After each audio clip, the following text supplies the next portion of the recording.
about your foundation. Tell me a little bit about what your foundation does and how it's been impacted by this pandemic. Yeah, we stop the projects.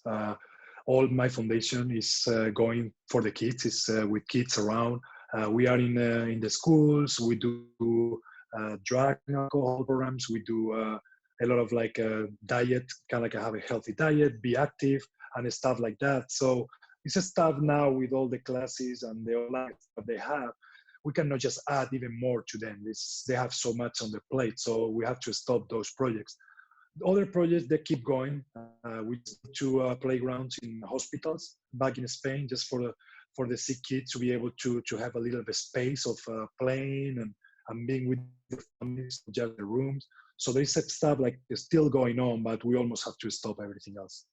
Spain has been particularly hit hard by this pandemic. I mean, that is your country. How do you feel about all this, and what is your message to those still in Spain right now?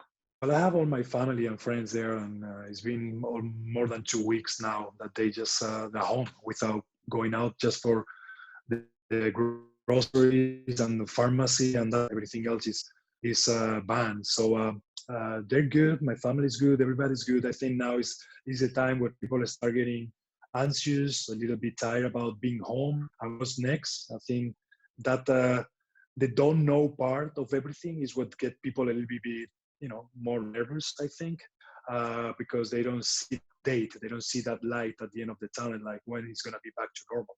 So just concerned about that, just trying to keep them being positive, trying to do all this, learn stuff, new stuff, spend more time with their families, still trying to be active with the kids and explain them why this is happening and what we can do better.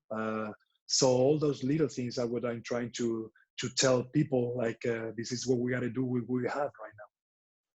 Now, you have a basketball career that spans decades. You've worked in the NBA and in the Olympics.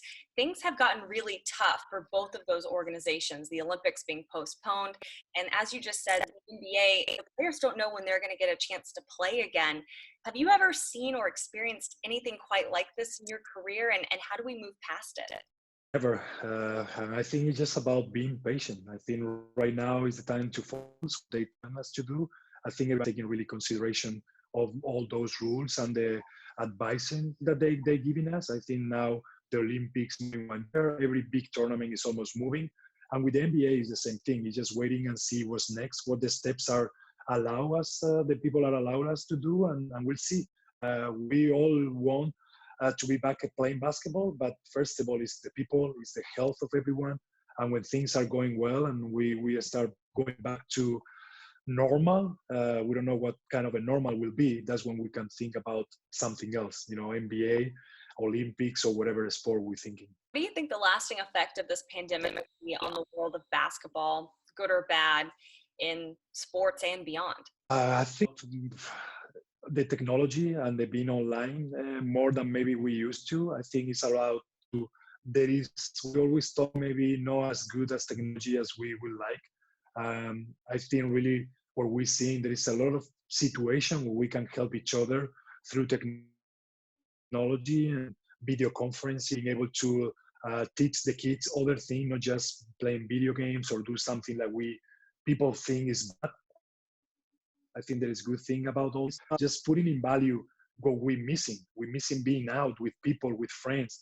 And that should be really important after what happened to us. We got it as amazing. Every time should be like it was going to be the last one. I know it sounds like crazy, but this is the world we're living on, and we have to learn from these mistakes and put that value on those little things that we maybe think is just like an automatic thing that we do every day. José Calderón, thank you so much for your time. Thank you very much, Tabitha.